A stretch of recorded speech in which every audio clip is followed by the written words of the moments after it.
Dice la palabra de nuestro Dios: agrúpate ahora en tropas, hija de guerreros. Han puesto sitio contra nosotros. Con una vara herirán en la mejilla al juez de Israel. Pero tú, Belén Efrata, aunque eres pequeña entre las familias de Judá, de ti me saldrá el que ha de ser gobernante en Israel. Y sus orígenes son desde tiempos antiguos, desde los días de la eternidad. Por tanto, Él los abandonará hasta el tiempo en que dé a luz la que ha de dar a luz. Entonces el resto de sus hermanos volverán a los hijos de Israel, y Él se afirmará y pastoreará su rebaño con el poder del Señor, con la majestad del nombre del Señor su Dios. Y permanecerán, porque en aquel tiempo Él será engrandecido hasta los confines de la tierra.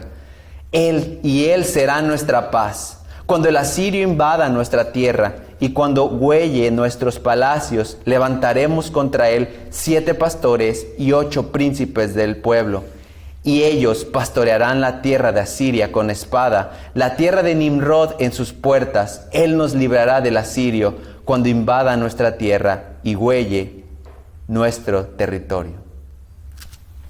Hermanos, acompáñenme a orar. Nuestro santo, santo, santo Dios, venimos delante de ti con corazones arrepentidos, pues no somos dignos de estar delante de tu presencia por lo que somos. Venimos delante de ti suplicándote, limpies y laves nuestros corazones, pues estamos delante de tu palabra. Por favor, haznos aceptos por la sangre de Cristo Jesús.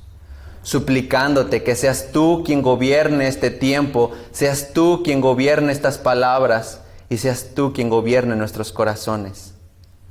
Te damos tantas gracias, Padre, por este privilegio que es hoy tener tu misma voz en nuestras manos y poder leerla y poder entenderla por medio del Espíritu Santo. Suplicamos, Padre, seas tú el que reciba toda la gloria, la honra y el honor, pues solamente tú eres Rey, solamente tú lo mereces. Sea a ti todo el honor por los méritos y a través de los méritos por el cual oramos, nuestro Salvador Jesucristo. Amén. Hermanos, me gustaría hacerles una pregunta. ¿Cuál es su certeza de que toda la fe que ustedes profesan y yo profeso en Jesucristo es verdadera? ¿Qué te asegura que todo lo que tú piensas, crees de la Biblia es verdad? ¿Te lo asegura los mensajes de otras personas que tú has escuchado y eso has creído? ¿O realmente ha sido que tú has ido a la Biblia y visto que eso que te han dicho es verdad? ¿Qué te asegura? ¿Qué nos asegura que la fe que proclamamos es verdad? Y es esto lo que esta profecía de Miqueas viene a hacer a nuestros corazones. Miqueas 5:2 es una profecía que ha sido por mucho tiempo hablada, por mucho tiempo levantada, como una profecía de un gobernante que habría de traer libertad. Particularmente, hermanos, en este tiempo habremos de estudiar esta profecía y su interpretación y su cumplimiento. Porque si esta palabra no es verdad, nuestra fe es en vano. Entonces, este tiempo habremos de estudiar esto, lo que la profecía específicamente en Miqueas 5:2 tiene que decir acerca de la gloria de Dios, acerca del cumplimiento de enviar a quien habría de venir a esta tierra para gobernar y reinar con justicia desde la eternidad, por su misericordia, dar esa libertad a la esclavitud, en la cual en este tiempo el pueblo de Israel estaba atado. Esto es el objetivo, hermanos, que habremos de enfocarnos. Esta profecía tiene algo que decirnos y veremos su cumplimiento. Porque esto debe fortalecer nuestra fe, saber que la Biblia es verdad y que su cumplimiento lo manifiesta. Esto nos debe llevar a predicar en estas fechas la verdad de la palabra de Dios, el cumplimiento de cada una de las letras escritas en este libro en Cristo Jesús. Debemos estar firmes en la fe, firmes en la palabra de Dios. Debemos conocerla, porque nos llamamos cristianos, seguidores de Cristo, y Cristo es el centro de este libro, y Cristo es el centro de esta profecía. Así que es entonces que habremos de fortalecer nuestra fe al manifestar la llegada de un rey salvador que traería libertad, que sería el camino para hallar esa paz en la que naturalmente todo hombre no nace. Porque naturalmente cada hombre es enemigo de Dios. Es entonces Miqueas 5:2 lo que viene a resplandecer, la llegada de un rey que traerá libertad, que traerá paz a los corazones. Déjenme poner un poquito en contexto, hermanos, este pasaje de Miqueas 5:2.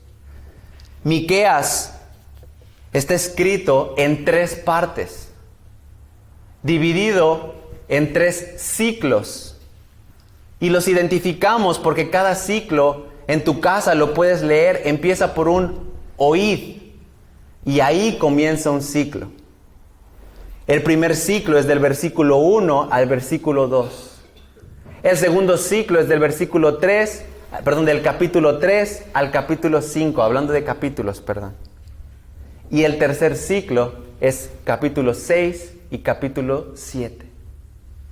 La profecía que nosotros vamos a estudiar en esta noche entra en el ciclo número 2, donde un ciclo comienza con un juicio, con una condenación, y termina con una esperanza.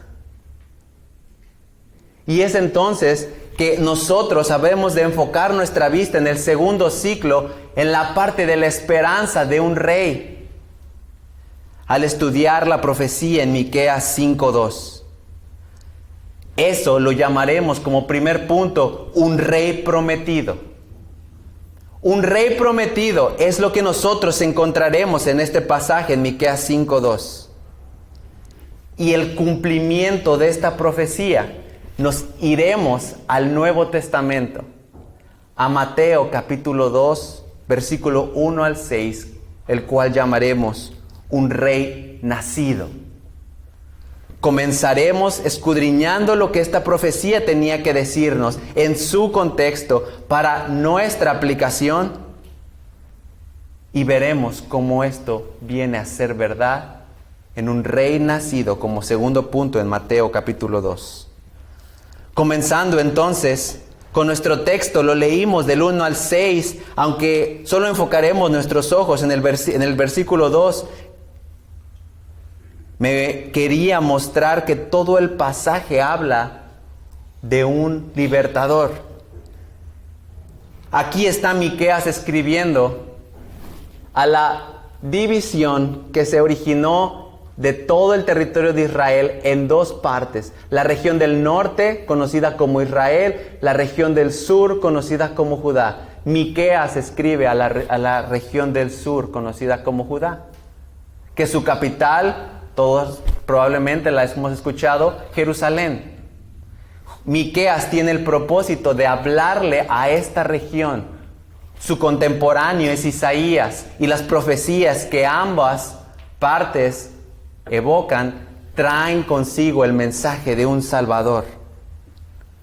En este tiempo, el pueblo de Israel era dominado por el gobierno asirio, un gobierno pagano, pero que les daba una libertad: tener reyes por encima del pueblo, pero como supremo rey, el rey asirio. Entonces tenemos a un rey asirio, a un rey de Judea y al pueblo aquí abajo. Miqueas escribió entre los años 735 y 710 esta profecía, antes de Cristo. 700 años antes de que el cumplimiento de esta profecía se hiciera realidad. Y es entonces que Miqueas comienza a declarar una situación, un peligro, una situación en la cual el pueblo de Judea había caído, puesto que habían caído en una idolatría. Al ser gobernados por un gobierno asirio pagano, toda la cultura asiria había permeado a toda la civilización judía. Entonces ya era toda una mezcla de dioses paganos con el Dios de Israel. Ya habían empezado a hacer cultos tanto al Dios asirio como al Dios de Israel. Y ya no estaban haciéndolo con una convicción, sino como un ritualismo diario. Había una hipocresía religiosa. Lo hacían por conveniencia. Si este me va a dar fertilidad, lo adoro. Si este no me va a traer guerras, lo adoro. Estaban totalmente depravados. Por lo que el juicio de Dios viene. Y es ahí donde Miqueas escribe un juicio contra Judá, porque sabe que Dios a los suyos no los va a dejar que sigan continuando y perseverando en el pecado. Así que entonces, algo que Judá comenzó a hacer como una práctica, se le volvió un hábito, a pecar contra su Dios, vivir de una manera religiosa, por lo que Miqueas proclama primeramente un juicio en Miqueas 3:12. Acompáñenme a sus Biblias a ver este juicio. Para saber cómo llegamos al Rey Libertador, sepamos primeramente el juicio que Miqueas proclamó contra Israel. Dice el versículo 12 del capítulo 3: Por tanto, a causa de ustedes, Sión será arada como un campo. Jerusalén se convertirá en un montón de ruinas, y el monte del templo será como las alturas de un bosque. Es aquí la profecía de una destrucción masiva de Judá y de todo el territorio por su pecado. ¿Cómo lo sabemos? Ahí mismo en el capítulo 3, versículo 1 y 2, habla Miqueas hacia los jefes de la región de Judá. Dice: y dije, oigan ahora, jefes de Jacob y gobernantes de la casa de Israel, ¿no les corresponde a ustedes conocer la justicia? Ustedes que aborrecen lo bueno y aman lo malo, que le arrancan la piel de encima y la carne de sobre sus huesos. Tanto jefes como profetas como gobernantes estaban en una depravación total. A lo malo le decían bueno y a lo bueno le decían malo. Igualmente, aquellas personas que se llamaban a sí mismos profetas, en el versículo 5 dice: así dice el Señor acerca de los profetas, que hacen errar a mi pueblo, los cuales, cuando tienen algo de morder, proclaman paz, pero contra aquel que no les da nada en la boca, declaran guerra santa. Dios estaba trayendo juicio a Israel por su depravación, por su inmoralidad, por su desobediencia, por todo lo que habían hecho que era en contra del Dios vivo. Dios estaba juzgando su pecado y es lo que leímos en el versículo 12. Algo parecido a hoy en día. La gente llamando a lo bueno malo y a lo que es malo le están llamando bueno. Algo parecido al día de hoy. Yo te voy a hablar bonito para que tú me traigas algo a mí. Yo te voy a dar palabras de bendición, de provisión, siempre y cuando tú des. Y es algo que en ese tiempo se estaba viendo y hoy en día se ve. Por la misma condición caída en la que el hombre nace. Por lo que Dios no estaba dejando pasar por alto este pecado y estaba trayendo juicio en el versículo 12. Por lo que así, conociendo el juicio que Dios traía a través de la profecía de Miqueas, llegamos entonces al capítulo 5 con la esperanza. Con la esperanza. En el versículo 1 de capítulo 5 de Miqueas dice: agrúpate en tropas, hija de guerreros. Han puesto sitio contra nosotros. Con una vara herirán en la mejilla al juez de Israel. Entramos a nuestro texto y vemos que primeramente el profeta Miqueas llama a unirse, porque algo ha ocurrido. Han golpeado al juez en la mejilla, lo han herido. Esto simbolizaba, como hoy en día, una cachetada, algo humillante. Así como hoy en día una cachetada simboliza un golpe de autoridad de la persona que lo está haciendo sobre la otra, y la persona que lo recibe es una humillación, de la misma manera en este tiempo, la cachetada que estaba recibiendo el juez de Israel era una humillación. Era humillar la condición en la cual estaba la persona más alta en el poder de Israel. Una humillación tanto al rey como a todo el pueblo, porque el rey, el juez, representaba a la persona más poderosa de Israel. Y es entonces aquí el juicio que muestra la destrucción, la humillación, el sufrimiento que iba a padecer Israel a causa de su pecado. Recuerda, esta profecía fue escrita 700 años antes de que Cristo Jesús llegara. Y esto tuvo su cumplimiento con el último rey de Israel. Y quiero mostrar esto porque quiero mostrar cómo la palabra de Dios se cumple y siempre es fiel. Esto en Segunda de Crónicas. Acompáñenme en sus Biblias, por favor. En el libro de Segunda de Crónicas habla de todos los reyes que gobernaron tanto Israel, la parte norte, como Judá, la parte sur. Pero en el capítulo 36 tenemos los últimos reyes de Judá. Y vemos que el cumplimiento de la humillación al pueblo de Israel, al ser puesto por debajo de un rey pagano, de un pueblo pagano, se hace verdad. En Segunda de Crónicas 36, versículos 11, dice la palabra de Dios: Sedequías tenía 21 años.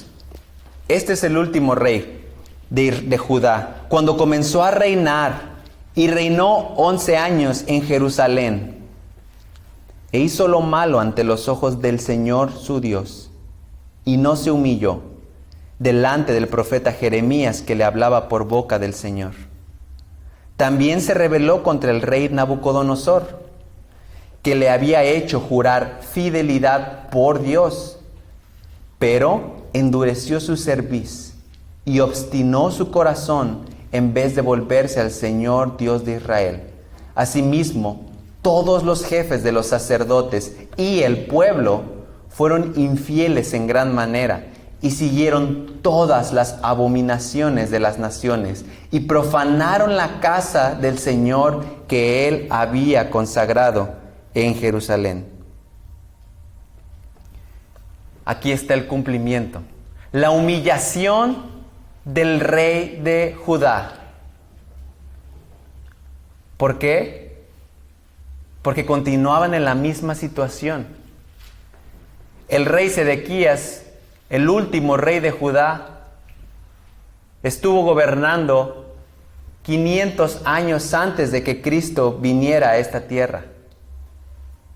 Y como pueden ver, hermanos, continuaba Israel, el pueblo de Dios, en una rebeldía. Por lo que aún un rey pagano como Nabucodonosor le había hecho jurar fidelidad por Dios y él había endurecido su cerviz y no se humilló a Dios. Por lo que este Dios, que es santo, juzgó y cumplió lo prometido en el versículo 15.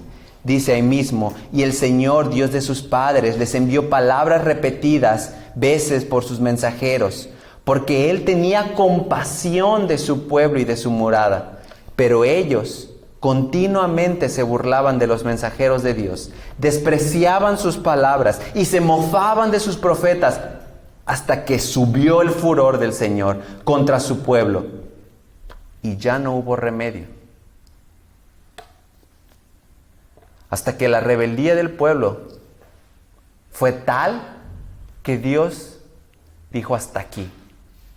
Y en el versículo 17 al 20 muestra cómo poco a poco esa cachetada al juez de Israel derrumbó todo el gobierno y toda la población. Versículo 17: entonces él, hablando de Dios, hizo subir contra ellos al rey de los caldeos, que mató a espada a sus jóvenes en la casa de su santuario, y no tuvo compasión del joven ni de la virgen, del viejo ni del débil. A todos ellos los entregó en su mano, y todos los objetos de la casa de Dios, grandes y pequeños, los tesoros de la casa del Señor, los tesoros del rey y de sus oficiales, todo lo llevó a Babilonia. Y quemaron la casa de Dios, derribaron la muralla de Jerusalén, prendieron fuego a todos sus palacios y destruyeron todos sus objetos valiosos. Y a los que habían escapado de la espada los llevó a Babilonia, y fueron siervos de él y de sus hijos hasta el dominio del reino de Persia. Es aquí entonces donde está la destrucción. Y es aquí lo que Miqueas profetizaba: tu rebeldía, tu avaricia, tu deseo incesante por hacer tu voluntad tiene consecuencias. Y es entonces lo que Israel, a través del pueblo de Judá, está pagando.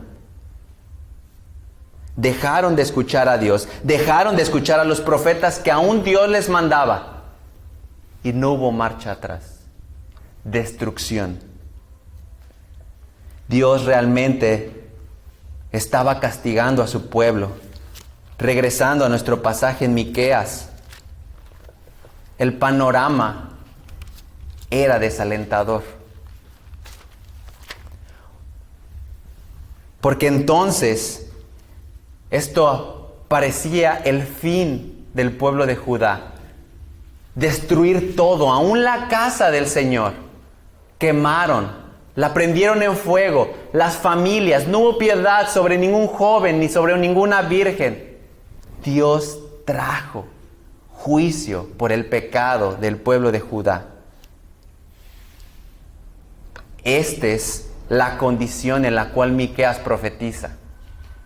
Esta es la situación del pueblo en la cual Dios trae Miqueas 5:2.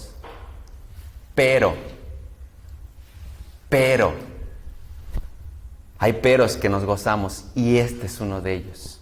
Porque en la condición más degradante de su pueblo, más humillante, más vergonzosa de su pueblo, hay un pero. Y ese pero se levanta como el cumplimiento a las promesas que Dios había dado. Sí, hermano, lo que hemos estado estudiando en Génesis, Dios va a permanecer fiel a eso. Dios no depende de lo que tú y yo hagamos. Dios es fiel. Y entonces se levanta el cumplimiento de Génesis 3:15. Lo estudiamos semanas atrás.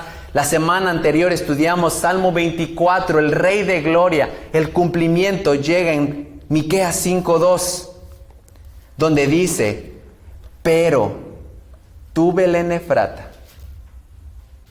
aunque eres pequeña entre las familias de Judá, de ti me saldrá el que ha de ser gobernante de Israel. Hay un contraste, una marcada diferencia de todos los anteriores gobernantes contra este gobernante. Hay una clara distinción entre lo que los otros reyes hacían con este rey. Porque en este rey hay una esperanza, hay misericordia de Dios. Y es entonces donde comenzamos viendo: pero tú, Belén Efrata. Belén Efrata era un poblado al sur de la capital de Jerusalén, chiquito.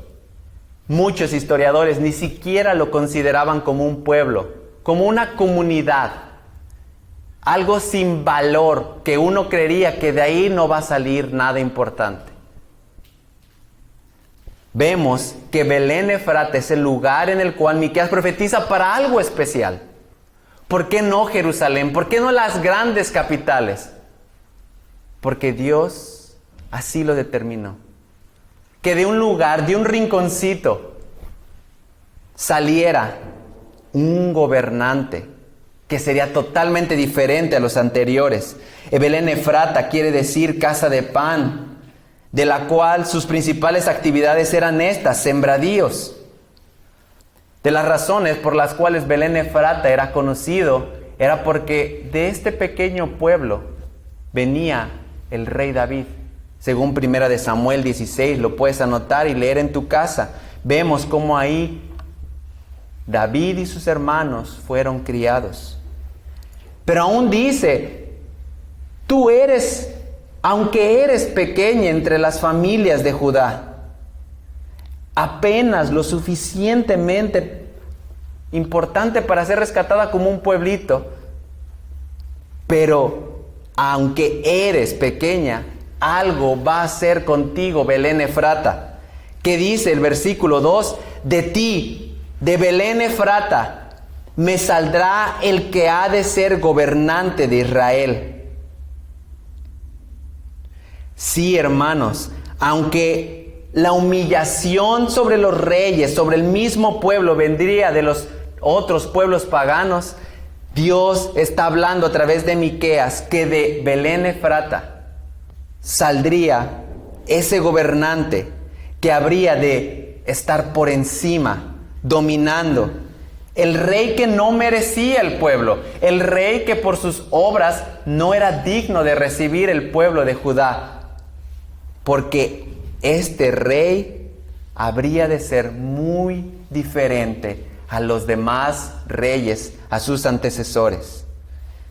Aunque vendría del pueblo más insignificante, algo habría de ser que había de transformar la historia. ¿Cómo podemos saber que este rey sí va a ser diferente a los tantos cientos de atrás? Por lo que continúa diciendo el versículo 2. Sus orígenes son desde tiempos antiguos, desde los días de la eternidad. Esto es algo que nos va a dejar ver quién es este gobernante. Es por eso que este pasaje se ocupa como un pasaje mesiánico. Porque este pasaje nos da la clave a través de decirnos que este gobernante no nació en un tiempo específico. Dice ahí que su origen es desde tiempos antiguos. Es decir, primeramente acotado a un tiempo, tiempos antiguos, pero después desde los días de la eternidad. ¿Qué es la eternidad? no se puede contar la eternidad.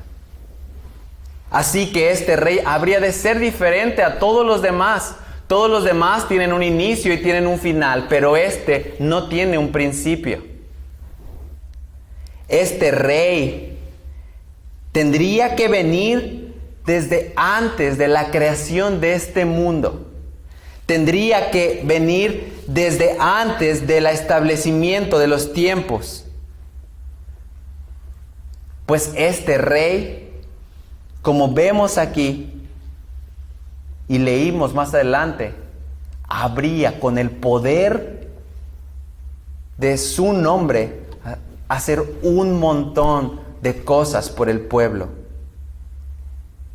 Este rey que gobernaría es Jesús. Este rey que gobernaría es el Mesías. Que en su divina naturaleza, hermanos, no olvidemos, es antes del principio, porque Jesús es Dios. Juan 1:1 nos lo recuerda y nos deja claramente ver que Jesús estaba con Dios desde el principio y antes del origen de esta tierra. Nos deja ver que Él es divino y Él es eterno. Pero también nos deja ver que tuvo manifestaciones, al decir ahí, desde tiempos antiguos, tuvo manifestaciones. ¿Recuerdas el ángel de Jehová?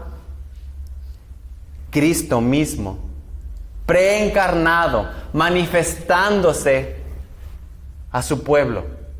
Es entonces el Cristo, el gobernante de Israel, que habría de hacer lo que leímos en el versículo 4. Y Él se afirmará y pastoreará su rebaño con el poder del Señor, con la majestad del nombre del Señor su Dios.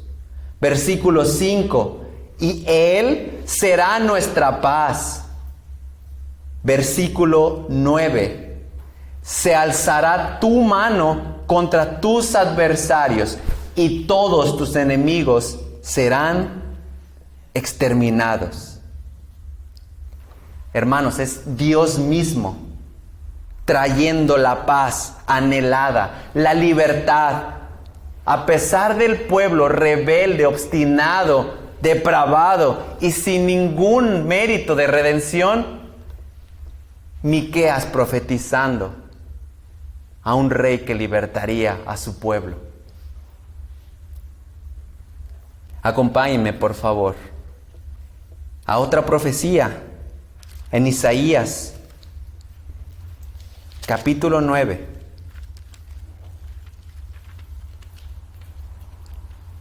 Versículo 6.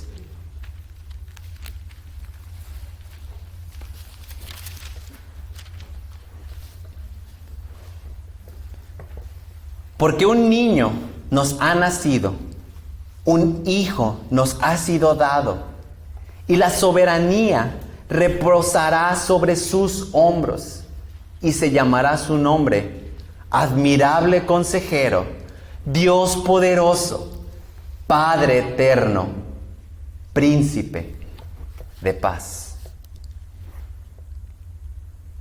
Podemos encontrar en los nombres la relación del rey que leímos en Miqueas. Un admirable consejero, alguien que es capaz, sobresaliente en su palabra. Dios poderoso, es Dios mismo con su fuerza, destruyendo, venciendo al enemigo. Padre eterno, un rey que es antes de los tiempos, un gobernante que no conoce el tiempo porque Él es antes de que se formara esto. Príncipe de paz. Un gobernante que habría de ser quien guiara a su pueblo a ese estado glorioso que todo hombre busca, la paz.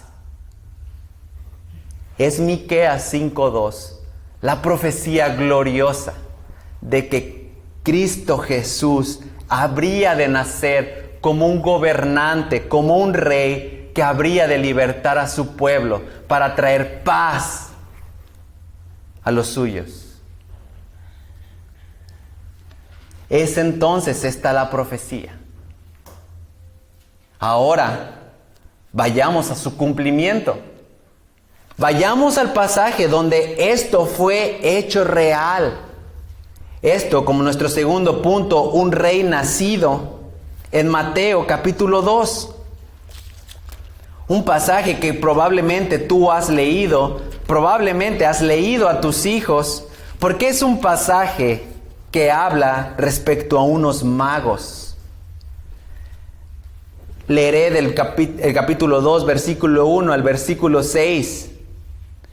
Este segundo punto, un rey nacido. Después de nacer Jesús en Belén de Judea, en tiempos del rey Herodes, he aquí unos magos del oriente llegaron a Jerusalén diciendo: ¿dónde está el rey de los judíos que ha nacido? Porque vimos su estrella en el oriente y hemos venido a adorarle. Cuando lo oyó el rey Herodes, se turbó y toda Jerusalén con él. Entonces, reuniendo a todos los principales sacerdotes y escribas del pueblo, indagó de ellos dónde había de nacer el Cristo. Y ellos le dijeron: en Belén de Judea, porque así está escrito por el profeta: y tú, Belén, tierra de Judá, de ningún modo eres la más pequeña entre los príncipes de Judá, porque de ti saldrá un gobernante que pastoreará a mi pueblo Israel.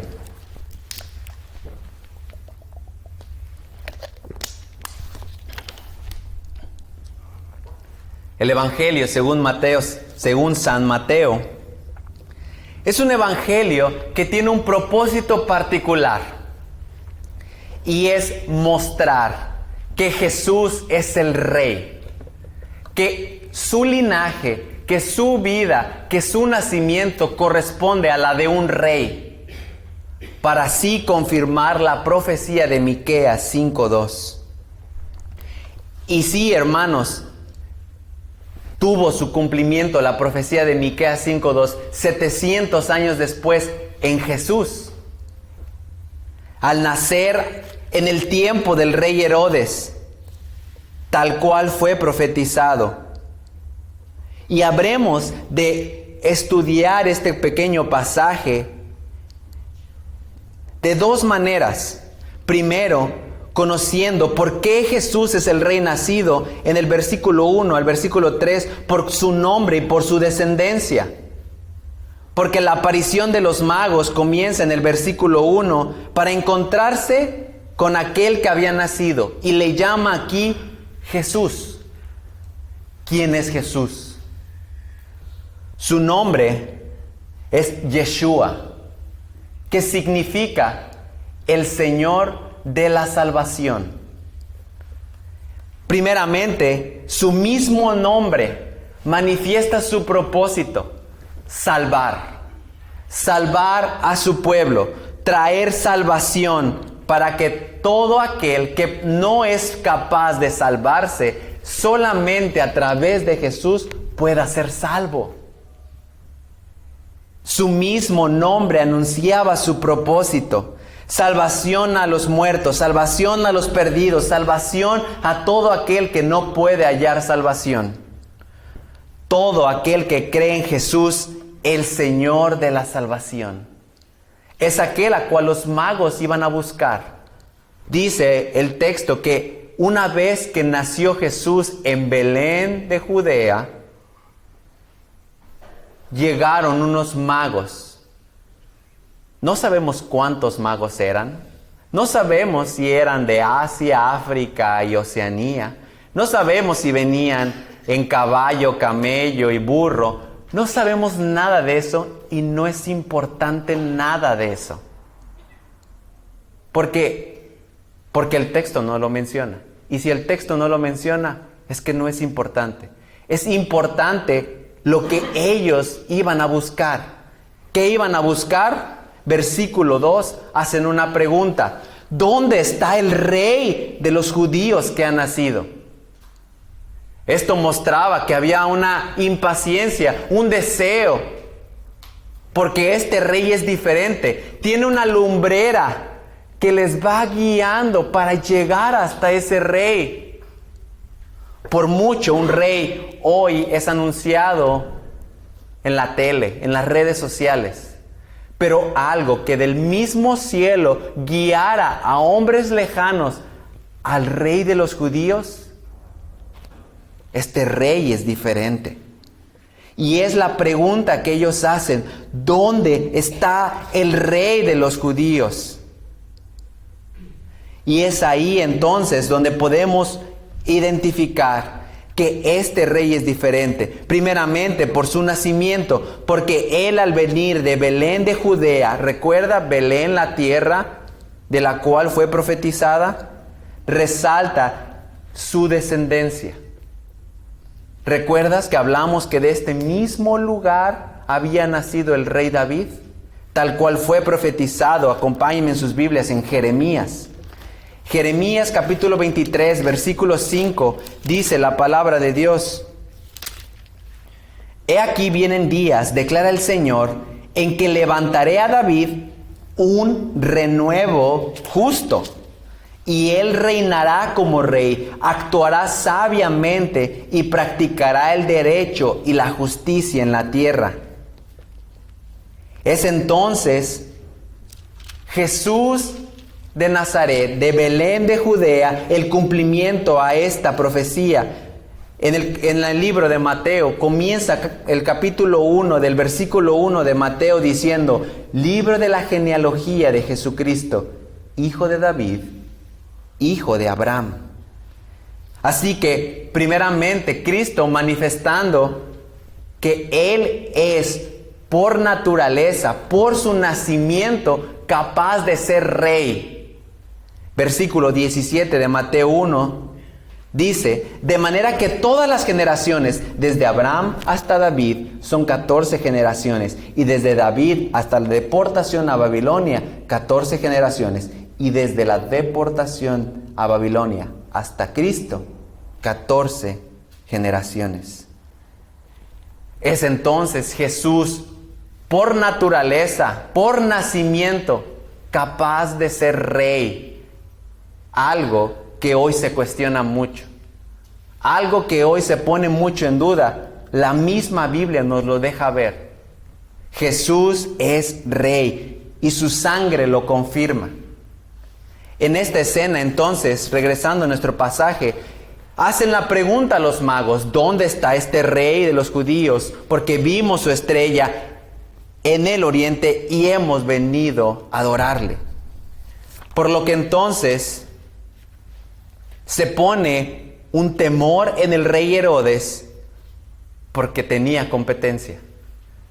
Rey Herodes, un rey sanguinario, que dicen los historiadores que aún mataba a sus propios hijos para que nadie fuera capaz de ser rey más que él. Alguien despiadado, el cual sabemos que más adelante pone un edicto de matar a todos los bebés, porque no quería definitivamente compartir su reinado. Y aunque este rey Herodes hizo lo que quiso para saber dónde habría de nacer, Dios tenía un plan por encima. Porque entonces, aunque esto generó un temor en el rey Herodes, Dios iba a cumplir su propósito. Y es entonces donde pasamos a nuestra última sección. Primeramente vimos que su nombre y su descendencia confirman que Jesús es rey. Y ahora del 4 al 6 vemos que Jesús es el Cristo anunciado. El versículo 4 dice: entonces, reuniendo a todos los principales sacerdotes y escribas del pueblo, indagó de ellos sobre dónde habría de nacer el Cristo. ¿Te diste cuenta cómo en el versículo 1 comenzaba diciendo Jesús, después de nacer Jesús? Pero aquí en el versículo 4 ya no habla de Jesús. Ya hace referencia ahora a ¿quién? El Cristo. Cristos, que la palabra hebrea tú muy probablemente la has escuchado, Meshija, el ungido. Es entonces aquel ungido de Dios, el cual es profetizado y hablado y cumplido en Mateo capítulo 2, versículo 4. Indagó dónde habría de nacer este ungido, aquel que Dios había seleccionado como el que habría de ser rey de los judíos, que había de traer salvación, es este Cristo. Y es ahí entonces donde 700 años antes se dio esta profecía, y en el versículo 5 y 6 tenemos su cumplimiento. Pues Cristo Jesús nació. Y es donde dice en el versículo 5, en Belén de Judea, porque así está escrito por el profeta. Ahora nosotros sabemos quién fue este profeta, el profeta Miqueas.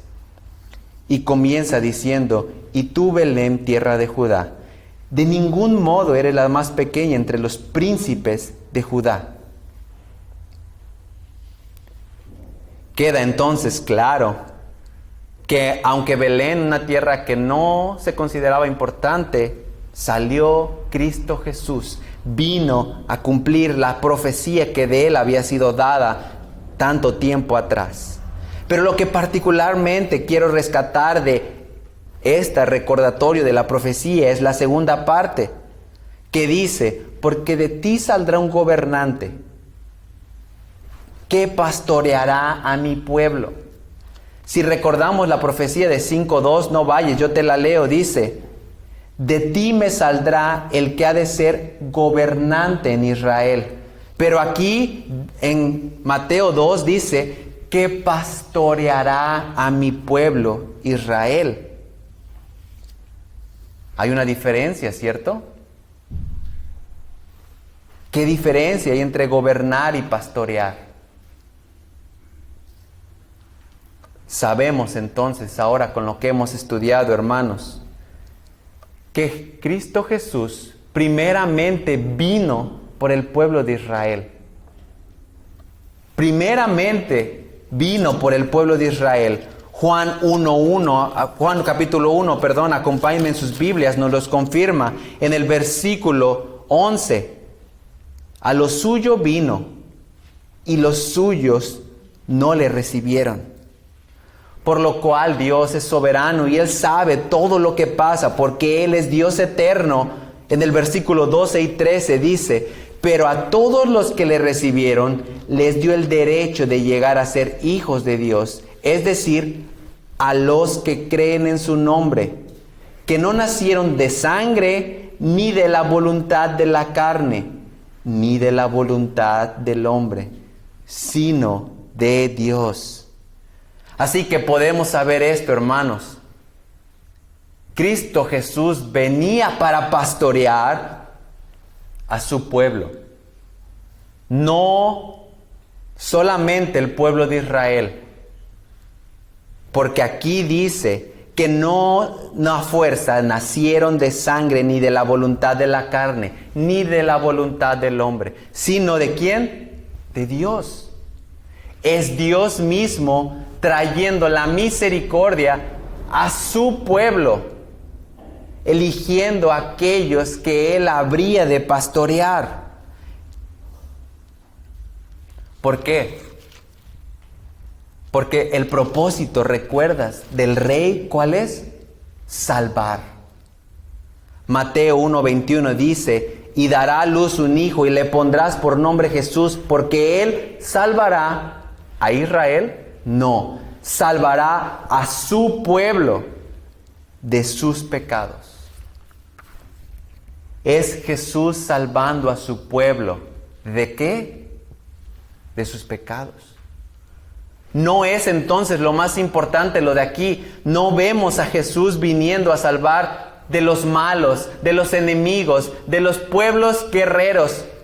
No, es Cristo Jesús, el Rey, viniendo a cumplir su profecía de salvar a su pueblo de sus pecados, de aquello que condena, de aquello que después de esta vida manda al infierno porque Dios Santo no tolera el pecado, porque Dios Santo no convive con el pecado. Así que el Dios justo tendría que a toda la humanidad enviarla al infierno.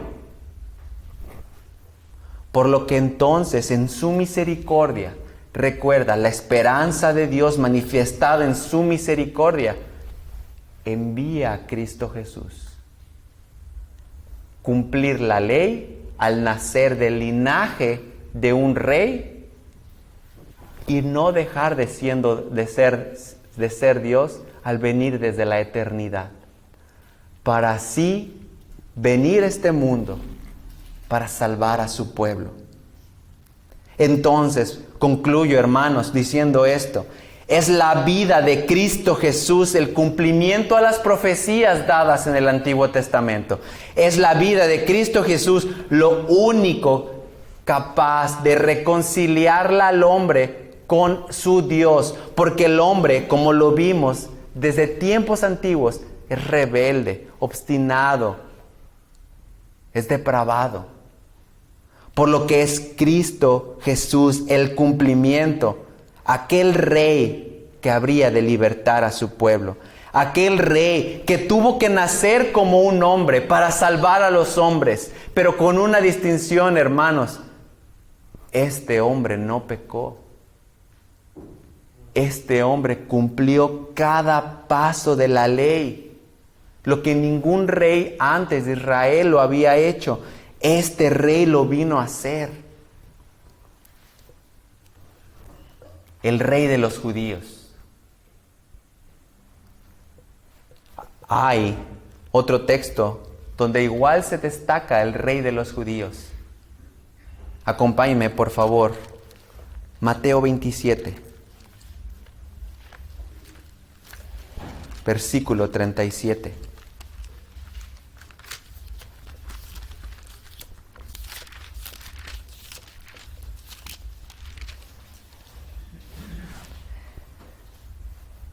Jesús, colgado en un madero en el Gólgota,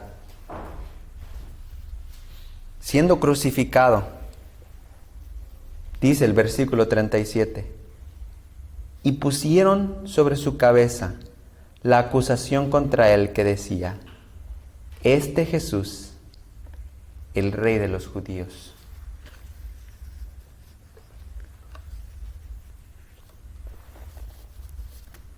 El pueblo de Israel lo rechazó, lo crucificó. Pero no es nada de sorprendernos, porque si hubiera venido a salvar a los mexicanos, habríamos hecho exactamente lo mismo, porque la condición es la misma: todos nacemos en pecado. Así que no importaba, el hombre por naturaleza es pecador. Por naturaleza es depravado, por naturaleza busca ir en contra de las cosas de Dios. Jesús, el Rey de los judíos, Jesús, el Rey de su pueblo, vino a dar su vida. Y en este capítulo 27 está pagando el precio por su pueblo, por sus escogidos, por aquellos que no nacieron de carne ni sangre, sino de la voluntad de Dios. Está dando su vida por los suyos. Está siendo crucificado. Y es eso lo que entonces, hoy a ti y a mí, nos abre el camino para poder acercarnos con nuestro Dios. Su vida, su obra, su muerte y su resurrección, lo que nos da vida.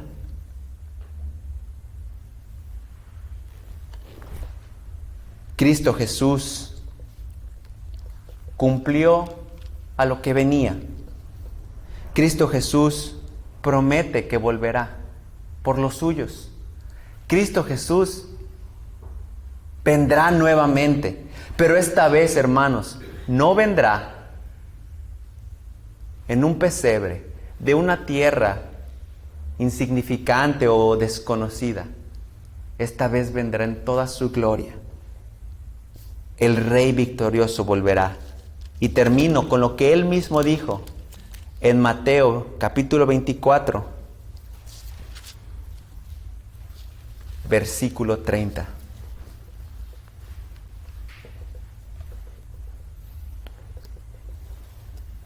Entonces aparecerá en el cielo la señal del Hijo del Hombre, y entonces todas las tribus de la tierra harán duelo y verán al Hijo del Hombre que viene sobre las nubes del cielo con poder y gran gloria. El Rey victorioso volverá. Volverá por los suyos para gobernar junto a su pueblo. Es esto entonces lo que tú y yo creemos. Creemos. Porque la Biblia es verdad y la Biblia cumple y se cumple en cada parte. Demos gracias a nuestro Dios, porque podemos estar seguros que nuestra fe no es en algo que el hombre haya inventado, sino es en algo que el mismo Dios escribió a través de hombres y nos lo entregó, para que ahora proclamemos esto a los perdidos, a los que no han escuchado esta buena noticia, que el Rey de Gloria ha venido a pagar el precio por los pecados de su pueblo. Demos gracias a nuestro Dios.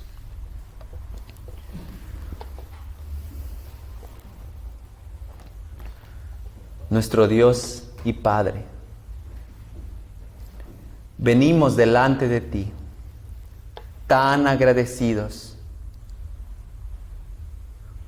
por el precio que ha sido pagado por nosotros a través de Cristo Jesús.